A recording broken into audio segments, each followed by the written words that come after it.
You'll be staying home during our family trip because it's not enjoyable when outsiders are around. As for souvenirs, if I remember, I suppose I could bring you something. Came the triumphant voice of my mother-in-law over the phone. I was supposed to go on this trip with my in-laws and my husband. Yet, here I was, left behind. Ever since we got married, my mother-in-law, who dotes on her son, never lets a day go by without making a snide remark or nagging me. Stay at home. That's going to be a problem. Upon hearing my response, my mother-in-law laughed as if mocking me. Is that a problem? Poor you. Just think of it as punishment for not listening to my advice. The phone line went dead abruptly. A problem. Not me, but you guys, right? My name is Jessica. A 30-year-old working housewife. I manage household chores and work part-time at the local supermarket. It's been 3 years since I married my husband, Mike. Mike was a coworker at the company I used to work for. Although we belonged to different departments, we were on the same floor and often chatted even before we started dating.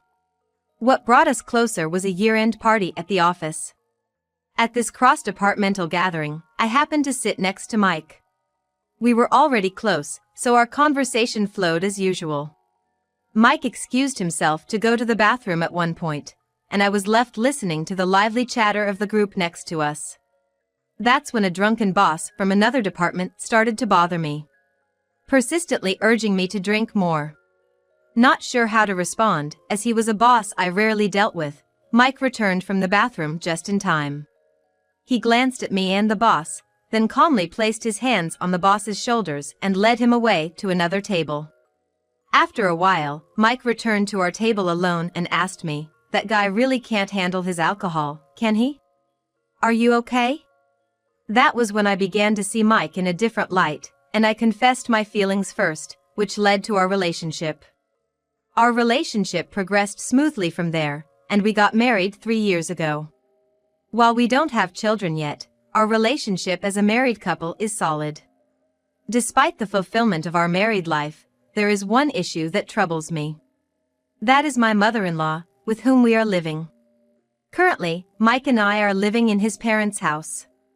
When we first got married, we lived in an apartment, but there was a fire in the neighboring unit, and our apartment was also flooded due to the water used in the firefighting effort. We had no choice but to evacuate as the apartment was uninhabitable. We were at a loss about where to go while the apartment was being repaired when Mike's mother offered, "Why don't you two stay at our place?" We took up her offer and decided to live with Mike's parents. We were grateful for their offer at the time. The problem started after we moved in. Although she occasionally made snide comments even before, I had accepted them because of her deep love for Mike.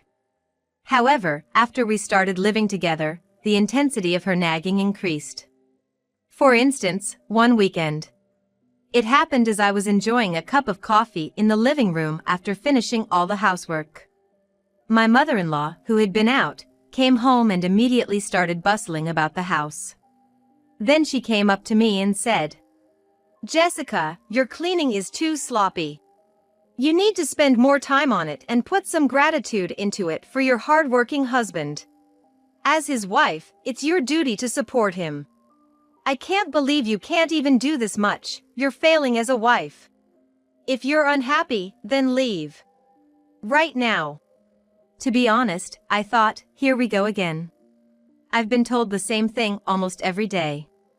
After all, the only reason she let us live together is because she wanted to live with her son Mike again, and my presence as a wife is probably nothing more than an annoyance to her.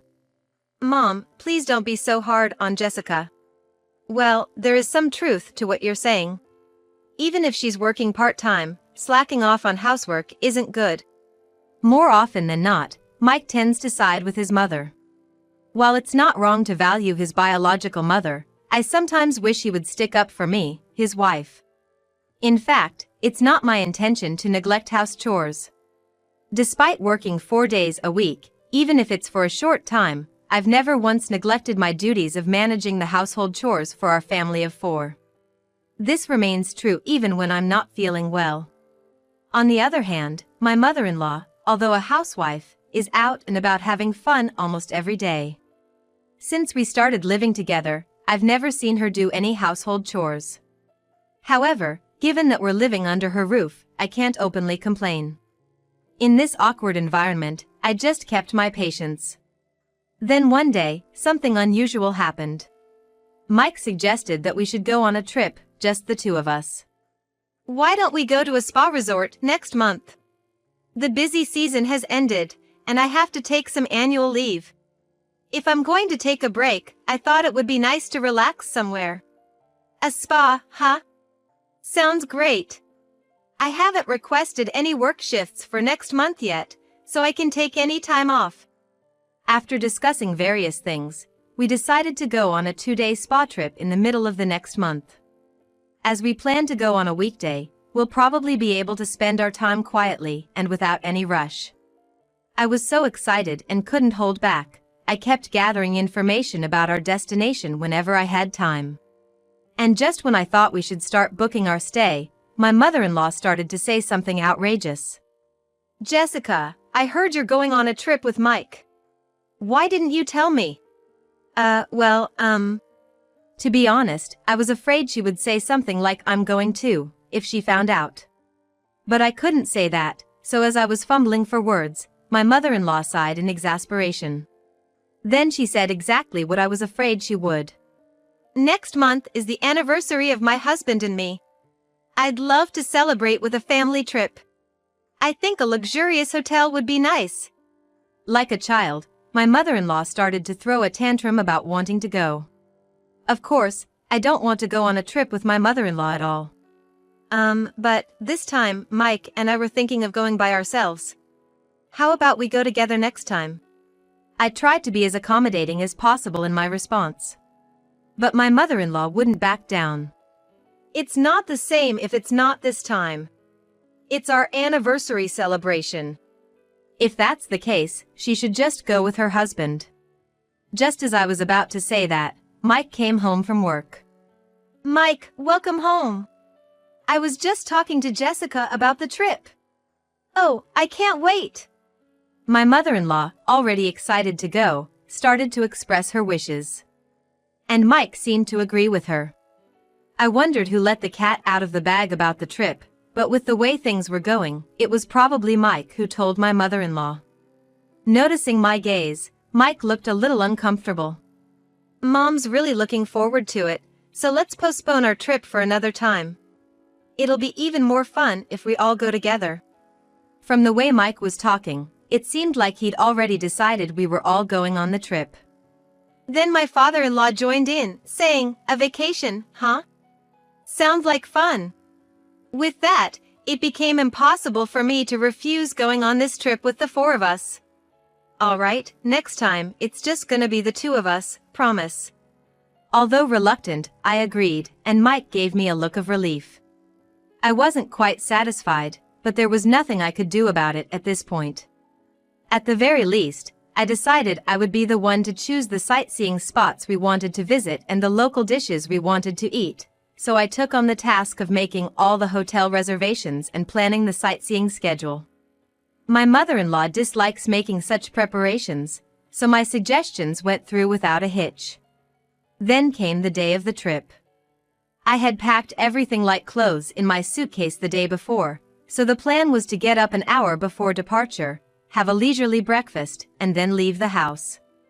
I woke up to the sound of my alarm clock and stretched out on the spot. Mike? I then realized that Mike, who should have been sleeping next to me, was not there.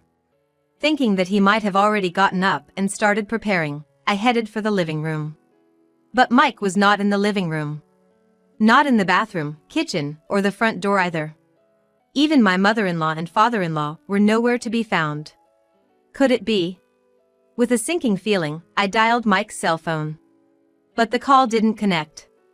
When I called my mother-in-law's phone next, she answered immediately. "Oh, Jessica dear. What's up?" "Mike can't pick up the phone right now because he's driving." "Driving? Where on earth are the three of you right now?" When I asked that, my mother-in-law replied in a nonchalant manner. "Isn't it obvious? We're on a family vacation." We can't enjoy a family vacation with an outsider around, so you'll have to stay at home. If we remember, we might even get you a souvenir. I could hear my mother-in-law's triumphant voice over the phone. Stay at home. That's going to be a problem. At my words, my mother-in-law laughed scornfully.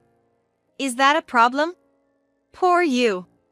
Just think of it as punishment for not listening to my advice. With that, she hung up the phone abruptly. I covered my face with both hands and shook my shoulders. But what came out of my mouth was not a sob, but a hearty laugh. They'd better enjoy their journey. I'm sure they'll regret leaving me behind. I quickly opened a hotel booking site. And I booked a fancy hotel in the tourist spot we were supposed to visit today. Then I also made a reservation at a restaurant where I could have a delicious dinner.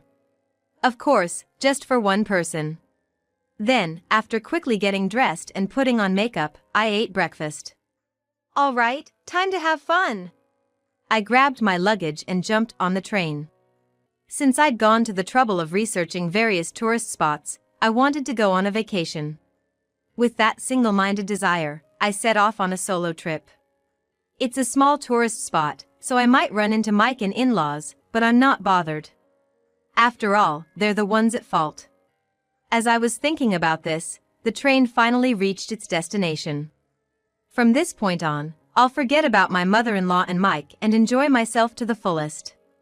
With that in mind, I walked into a quaint boutique I spotted, had tea in a trendy cafe, and mingled with the locals, thoroughly enjoying my trip.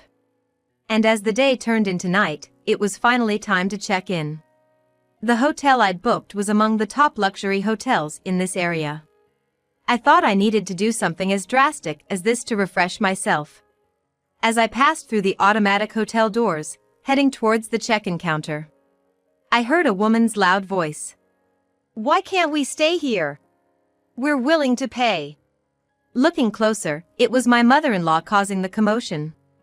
Of course they wouldn't be able to stay as this wasn't the hotel I had booked for the four of us. Observing from a safe distance, I noticed Mike spotted me as he exclaimed, Hey! Jessica! What's going on? We couldn't stay at the hotel you had booked, so we had to find another hotel, and they're full. As he approached me aggressively, my mother-in-law did the same. Her face was turning beet red with anger. Well, that's expected. After all, they won't hand over the keys unless the person who made the reservation is present. It's a security measure.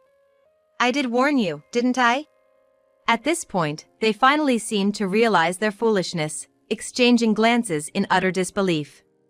Just as they were about to create more ruckus, several hotel staff members rushed over. The sight of my mother-in-law being gently but firmly escorted out of the hotel was quite comical. Remember this. We will stay in a place far more luxurious than this hotel.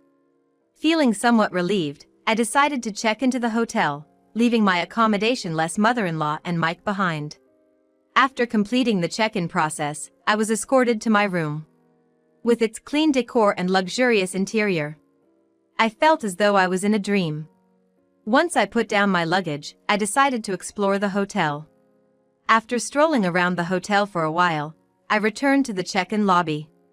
Guests keep coming in.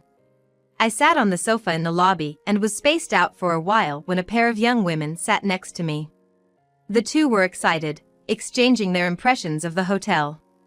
And they started to talk about something interesting. Hey, do you know? It's about the hotel near the station. There's a very bad rumor about it.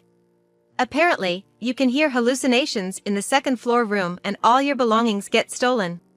Not only that, but it seems there was even a case where someone died. And no one knows who's responsible to this day. We're lucky to be staying here, aren't we? Is that true? But why hasn't anyone been arrested? You would call the police in such a case, wouldn't you? Well, there are rumors that the hotel staff are in on it too. So scary. What a dangerous story. When I casually looked at the time, it was almost time for my dinner reservation. I stood up in a hurry and rushed to the restaurant. I'm so satisfied.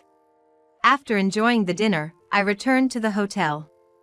I took a bath, changed into my pajamas, and was watching TV when my smartphone alerted me to an incoming call. Hello. We found a hotel we can stay in. It's super comfortable. Too bad you can't stay here with us. Well, we'll enjoy it twice as much for you, so no worries. It was from my cheerful mother-in-law. Huh, is that so? You're lucky to have found a place to stay on such short notice. When I responded nonchalantly, my mother-in-law continued. Isn't it? It's quiet and easy to spend time because there are hardly any other guests. It's close to the tourist spot and it's a beautiful hotel. I wonder why that is. That's when I realized. Could it be the hotel near the station? That's right. What about it? I remembered the story about the bad reputation hotel I heard in the hotel lobby before I went to dinner. I think you should run. I didn't necessarily believe the rumor was true, but where there's smoke, there's fire. But my mother-in-law laughed off what I said. Are you jealous of us staying at a good place? Well then, be regretful. Bye. Again, my mother-in-law hung up the phone one-sidedly. I didn't feel like calling her back. I gave my advice, and I fulfilled my duty. I turned off my smartphone. I didn't want my relaxation time to be disturbed anymore. After that, I spent a leisurely time and fell into a comfortable sleep. And the next day. After checking out of the hotel, I visited the tourist spots I couldn't go to the day before, and arrived home when the sun was setting. There was light leaking out of the windows of the house. It seemed that the three of them had already returned home. I'm home. I purposely announced my return in my usual tone. When I opened the door to the living room, all three of them started making a fuss at once. I, who was taken aback, managed to calm the three down. Then my mother-in-law started to talk about the incident that happened last night. After the three had gone to sleep, there seemed to be rustling sounds. Then, my mother-in-law reported hearing the noise of someone entering the room. Paralyzed by fear, she quietly stayed in bed, and the intruder seemed to wander around the room for about 10 minutes before silently leaving. Feeling relieved, my mother-in-law drifted back to sleep, only to wake up the next morning to find that all of their belongings, including the wallets and smartphones that were supposed to be on the desk, had vanished. All that was left was the coin pouch and key holder that Mike had put in his jacket's inside pocket. In a panic, they informed the hotel staff, only to be told, please pay for the room at least, and didn't even call the police. The troubled trio used the coins Mike had to make a call from a public phone to a relative living nearby, asking for help. Fortunately, the relative seemed to arrive quickly, covering the hotel charges and somehow getting them back home. They said they would go to the police to report the incident soon, and that's when their anger turned towards me. If only you had told us more seriously to run. We wouldn't have ended up in this situation. That's right. You bear some responsibility for this incident, Jessica. What are you going to do about it? But if my in-laws hadn't left me behind to go on a trip, this wouldn't have happened in the first place. When I expressed this candidly, Mike raised his voice. Shut up. You're just the wife, don't get cheeky. We're getting a divorce. I can't put up with you anymore. I was too flabbergasted to say anything. I silently went to our bedroom, pulled out something from the cabinet, and returned to the living room to show it to Mike. Divorce? Fine by me. I don't need a husband who won't protect his bullied wife. Mike's face turned pale. What I had brought out were the divorce papers I had asked a lawyer to prepare. I had been preparing for this day might come. Perhaps not expecting that I would agree, Mike was flustered. Eh? No, maybe we should think about it a little more. But then, mother-in-law seized the opportunity to start pushing Mike towards the divorce. You should just get rid of such a horrible wife now. Your mom will find you someone new. Unable to go against his mother, Mike eventually agreed to the divorce. Well then, goodbye. Please enjoy your life with your beloved family. I ignored Mike, who was breaking down on the spot, and walked out of the house. Later, through my lawyer, I submitted the divorce papers, and the divorce was successfully finalized. Several times after that, Mike pathetically begged me to get back together, but of course, I ignored all of them. "I'm going to protect Jessica from now on," he said, but it was too late. On the other hand, mother-in-law, who had managed to get rid of the pesky me, seemed to be in high spirits for a while, but that didn't last long.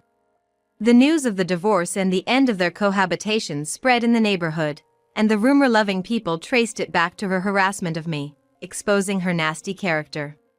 She started getting pointed at from people around her, and it seemed that finding a new wife for Mike was no longer a priority. I returned to my hometown and managed to find a new job thanks to a friend's introduction. I've had enough of marriage for now. I think I'm going to enjoy being single for a while.